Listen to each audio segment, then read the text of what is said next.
좀 이렇게 평이하게 내서 조금 당황스러운데요. 과학기술도 글쓰기 논리는 똑같은 가운데 중요한 포인트가 how예요. 어떤 기술적인 내용이 나오면 그것을 어떻게 작동하는지를 정리하고 이게 가장 핵심이에요. 그래서 보통 어떤 기계의 구성 요소가 나오고 그 구성 요소들이 이렇게 설명되어지고 각각의 구성 요소의 특징을 말한 다음에 이것들을 순서대로 연결하면 그것이 곧 how, 가장 핵심인 how가 되는 거예요. 그렇기 때문에 여러분들은 요 순서를 잘 정리하면서 읽어야 되는 것이고, 순서를 정리할 때 역시 마찬가지로 뭐 압력이 높다면 그래서 뭐 몰라 이거는 속도가 낮다. 저는 어떤 비문학 지문도 지식으로 접근하지 않거든요. 다시 말하지만 수능이라는 건 배경 지식을 물어보는 시험이 아니에요. 그러니까 여러분들은 지금처럼 우리가 앞에 우리가 공포 소고독을 알 수 있습니까? 모르잖아요. 모르는데도 읽고 풀어가잖아요. 과학기술도 똑같습니다. 지금 문과적 성향이 있는 친구들 과학기술 어려워하지 마십시오. 과학적 지식을 묻지 않습니다. 요번에 그런 측면에서 조금 기술인데 과학적인 냄새가 너무 많이 나기 때문에 역시 수능스럽지가 않아요. 수능에서는 철저하게 이과생들에게 유리하지 않은 철저하게 기술적인 내용으로 가거든요. 그래서 여기 조금 잘못 냈습니다. 그래서 어쨌든 이런 식으로 정리를 하는 거예요. 그리고 나서 언제나 반대 경우 있겠네. 그럼 반대는 무조건 이거겠네. 라고 빠르게 정리하면서 읽어 나가는 능력을 키우는 게 여러분들 과학기술을 잘하는 방법이고요. 이과생들 내가 알고 있는 내가 선택한 과목에 내 것이 나올 거라고 기대하지 마시고 어떤 선택 과목에도 유리하지 않은 기술이 수능에서는 나옵니다. 그러니까 6월하고 9월에 초점을 맞추면 안 됩니다. 그러면 우리가 과학기술 한번 읽어가 보도록 하겠습니다.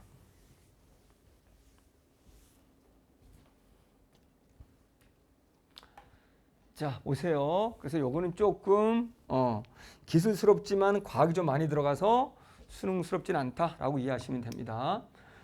자, 분자들이 만나 화학 반응을 진행하는 데 필요한 최소한의 운동 에너지를 활성화 에너지라고 한다. 개념 정의해 주거든요. 그냥 겁먹지 마세요.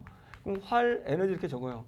활 에너지는 화학 반응을 일으키는데 최소한의 운동 에너지.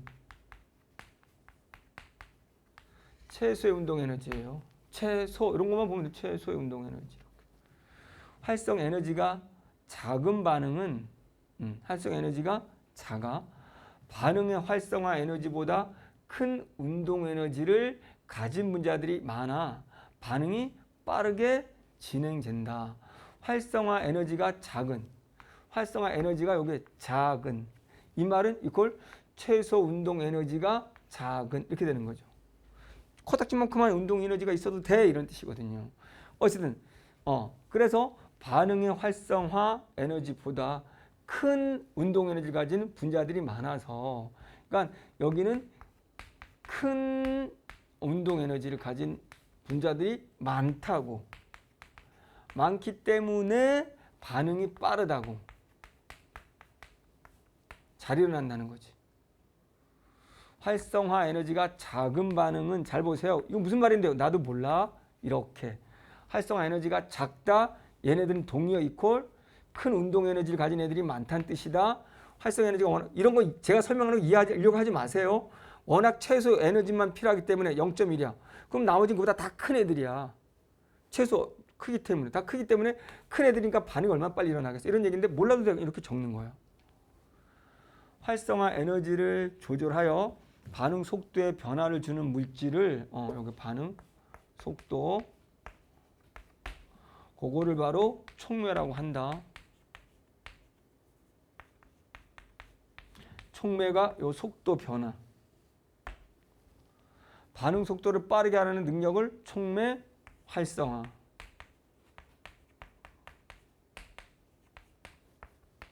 이렇게 적으면 돼 갖다 그렇게. 촉매가 없을 때와는 활성화 에너지가 다른 새로운 반응 경로를 제공한다. 촉매는 그래서 새로운 반응 경로 없을 때하고는 다른 있게 되면 새로운 반응 경로가 나타나는 화학 산업에서는 주로 고체 촉매가, 그러면 촉매 앞에다가 고체. 왜? 과학기술 나오면 기체, 액체, 곡체가 이용되는데 액체나 기체인 생성물을 촉매로부터 분리하는 별도의 과정이 필요 없기 때문이다.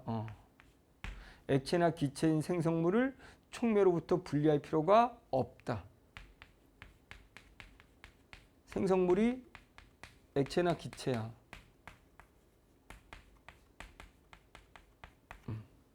액체나 기체인 생성물을 촉매로부터 분리하는 별도의 공정이 필요 없기 때문에. 고체 촉매는 대부분 활성 성분, 지지체, 증진제로. 그래서 구성 요소네.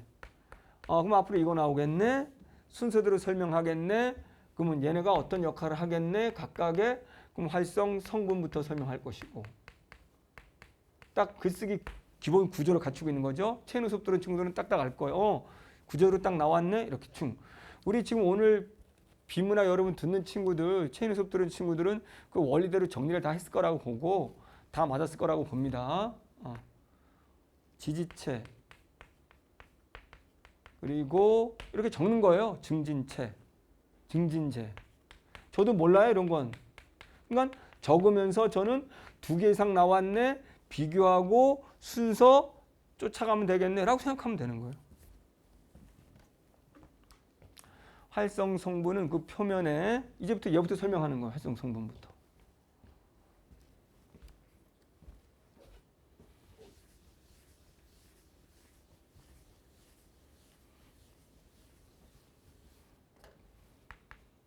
당연한 얘기잖아요. 왜 나올 차례가 됐으니까. 자, 활성 성분은 그 표면에 반응물을 흡착시켜서 활성 성분이 한 애는 그 표면에 자기 표면에다가 반응물을 이렇게 적어요. 갖다 달라붙게 한다. 흡착시켜 촉매 활성을 제공하는 물질인데 고체 촉매의 촉매작용에서는 반응물이 먼저 활성 성분의 표면에 화학 흡착되고 당연한 거지. 먼저라고 생각 1. 흡착되고 표면에 반응하여 생성물로 변한다. 반응물이 흡착되면 반응물이 표면에 활성화 표면에 흡착돼 하면 2단계 이렇게 적으면 돼. 생성물이 되고 이렇게. 순서대로 적으면 돼. 생성물이 표면에서 탈착되는 과정을 거쳐 반응물이 표면에서 반응하여 생성물로 변한 후 생성물이 표면에서 탈착되는 그 다음에 탈착되는 과정을 거쳐 3. 완성된다. 완결된다. 반응 완결. 이렇게 적으면 돼. 무슨 말인지 몰라도 돼. 논리적으로 순서대로 적으세요. 갖다가 순서 과정을 물어볼 테니까. 금속은 다양한 물질들이 표면에 흡착될 수 있어서 여러 반응에서 활성 성분으로 사용된다. 주로 이 활성 성분으로는 금속들이 사용된다. 이렇게. 예를 들면 여기 얘기했지 뭐. 아모니아를 합성할 때 철을 활성 성분으로 사용하는데 철 이렇게. 이때 반응물인 그대로 따라가면 돼. 반응물. 그럼 철의 표면에 누가 와서 붙는다는 거야? 반응물인 수소와 질소가 수소도 붙고 질소가 와서 붙는다는 거지. 철의 표면에 흡착되어 각각의 원자 상태로 분리된다. 각각의 달라붙고 각각의 무슨 말인데요? 몰라? 얘가 철의 표면에 요 그대로 따라가면 돼. 표면에서 반응하여 생성물로 변환된 후 생성물이 표면에서 탈착되는 과정. 그러면 원자로 분리가 되는 거 이렇게. 원자 상태로 표면에 흡착되어 분리가 되고 흡착된 반응물은 전자를 금속 표면에 원자와 공유하여 안정화된다. 반응물은 전자를 금속 표면의 원자와 공유.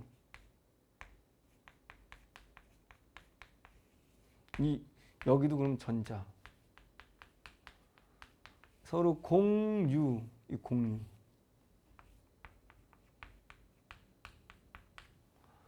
공유하여 이 공유하는 걸 공유하게 되면 안정하. 이렇게 되는데. 그럼 따라가면 돼. 무슨 말인지 몰라도 돼. 상관없어. 그냥 이거 순서대로 보여주고 있는 거야.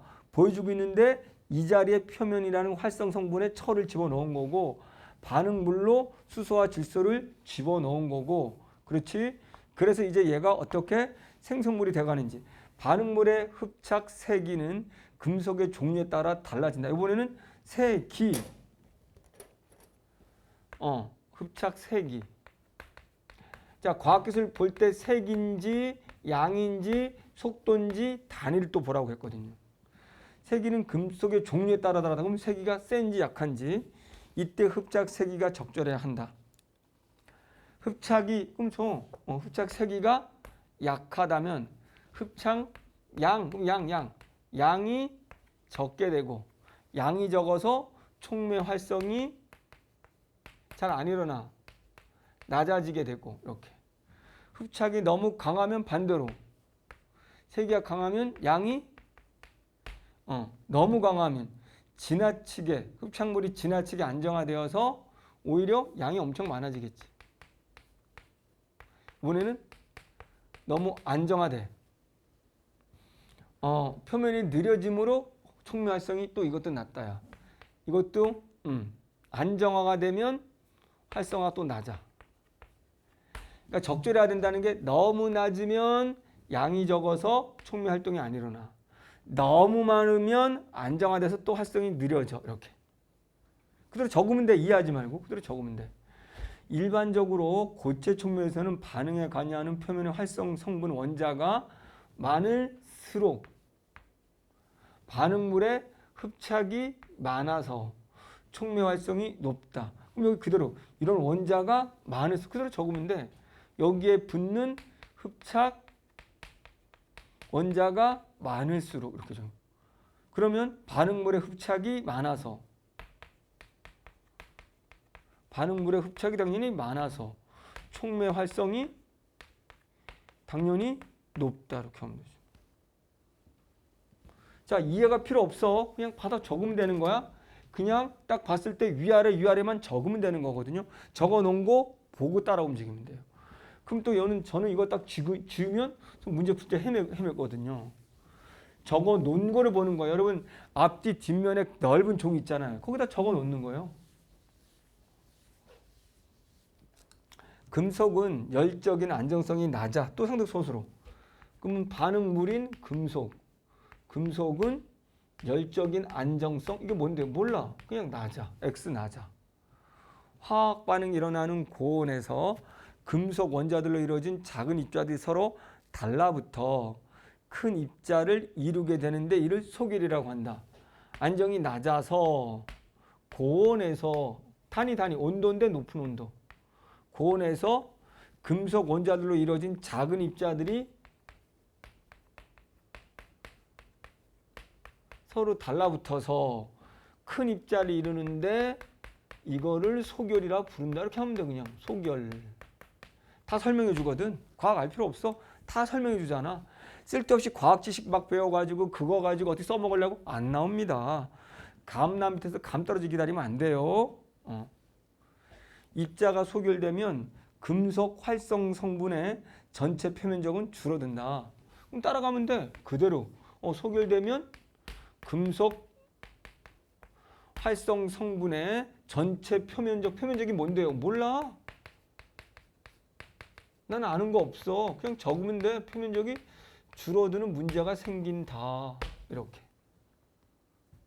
이러한 문제, 그러니까 문제니까 그럼 이 문제는 어떻게 해결하는데 표면적이 줄었으니까 어떻게 늘리는데 이렇게 되는 거지. 이러한 문제를 해결하는 것이 지지체다. 이제 두 번째 나오는 거네. 그럼 왜 이제 그동안은 계속 첫 번째 활성 성분에 관한 얘기했고 이제 지지체 얘기하는 거야. 그럼 지지체는 표면적을 줄어드는 걸 어떻게 방어하는 건가? 해결책이겠지. 작은 금속 입자들을 표면적이 넓고 열적 안정성이 높은, 여기 낮아지, 높은 지지체의 표면에다가. 그러면 얘 지지체 자체가 표면적이 넓은 애고, 그리고 얘는 열적 안정성이 얘는 높고 반대죠. 얘는 열적 안정성이 낮고 이렇게 표면적이 줄어드는데 표면적이 넓고 반대로 가면 되는 거지. 그러니까 해결책이 되는 거죠. 간단한 거 논리예요.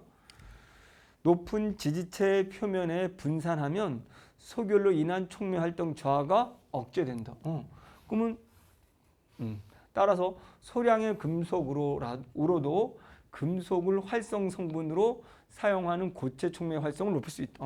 얘 때문에 지지체 때문에 다 이제 지우면 또 못 푸는데 걱정되네.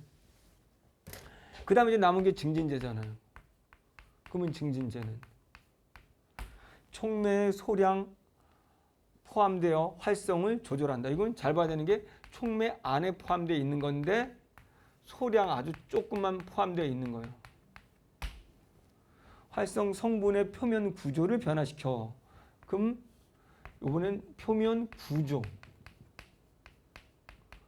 구조를 변화시켜서 아까 소결을 억제. 소결하게 되면 활성화 안 된다고 그랬잖아요. 그러니까 소결 안 되게끔 해야 되겠죠. 표면 구조를 바꿔서.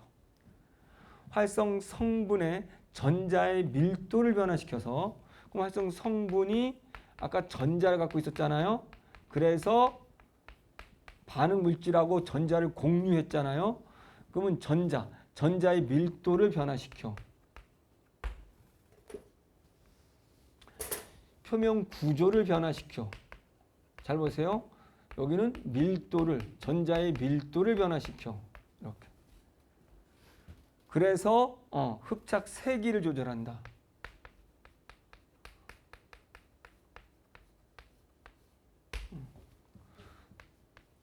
소결을 줄이고. 이렇게. 고체 촉매는 활성 성분이 반드시 있어야 하지만 경우에 따라 증진제나 지지체를 포함하지 않기도 한다. 얘네들이 없기도 한다. 둘 다 없어도 된다. 이런 경우가 있죠. 그리고 끝이야. 보시죠? 촉매를 이용하면 화학 반응이 새로운 경로, 없을 때 있게 되면 새로운. 고체 촉매는 기체 생성물과 촉매의 분리 공정이 필요하다. 고체 촉매는 기체나 액체의 생성물과 촉매의 분리 과정이 필요 없기 때문에 고체를 많이 쓴다고 했죠. 고체 촉매에 의한 반응은 생성물의 탈착을 거쳐 완결된다. 그렇지? 생성물, 그런 다음에 탈착, 그 다음에 완결.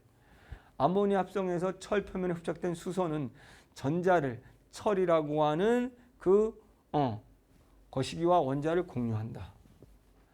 중진제나 지지체 없이 촉매 활성하는 고체 촉매도 있다. 금속을 활성 성분으로 사용하는 고체 촉매 활성을 높이는 방법이야. 높이는 방법. 반응물을 흡착하는 금속 원자의 개수를 늘린다. 반응물을 흡착하는 금속 원자의 개수가 많으면 많을수록 아까 지웠네.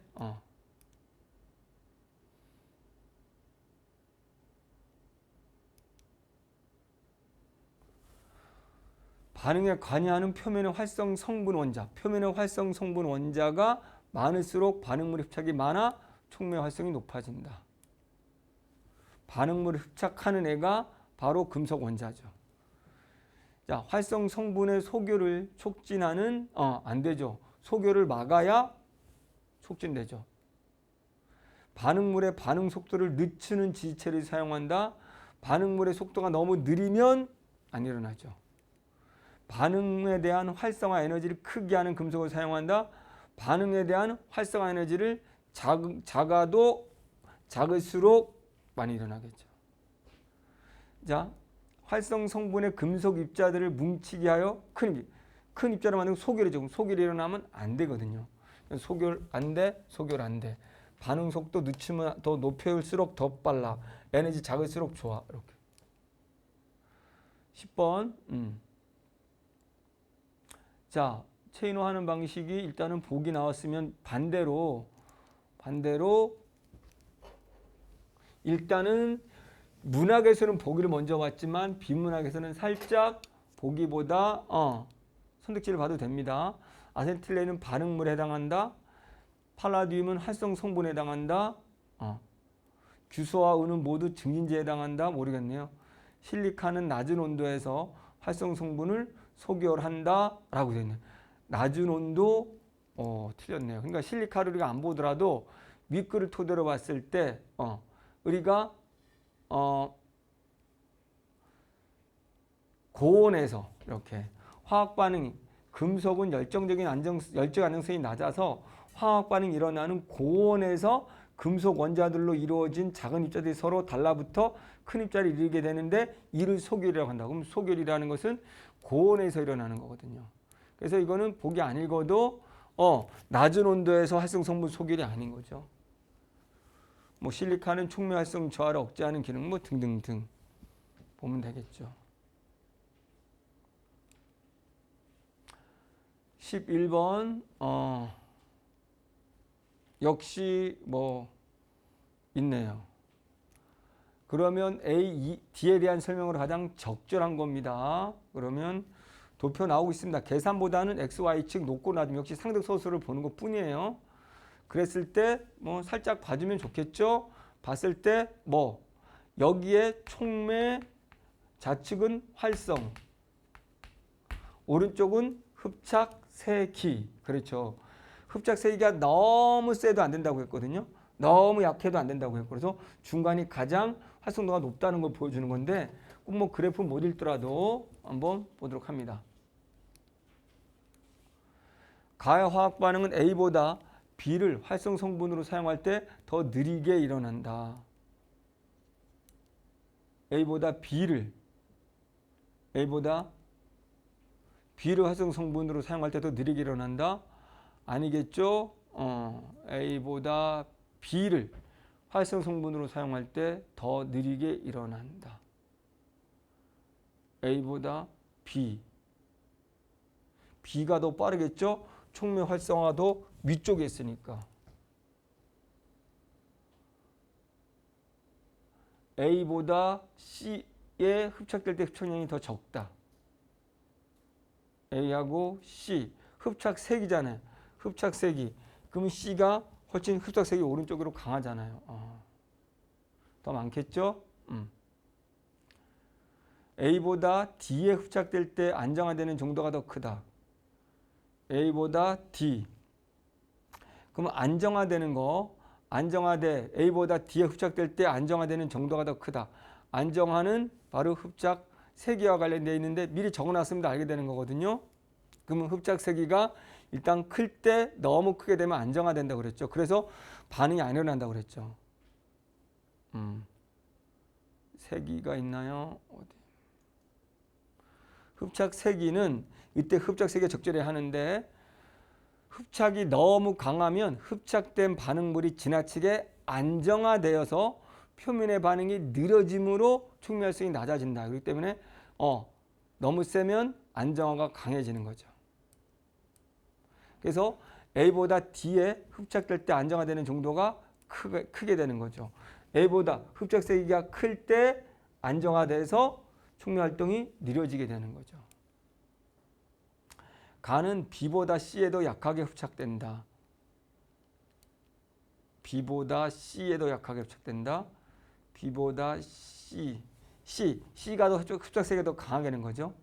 C에도 약하게. B보다 C가 아니고 약하게 흡착된다. B보다 C에 아니고 C가 더 강하죠. 가해 화학 반응에서 촉매 활성만을 고려하면 가장 적합한 활성 성분은 D다. 촉매 가장 적합한 건 C가 되겠죠. C. 촉매 활성화 돼야 되니까. 됐죠?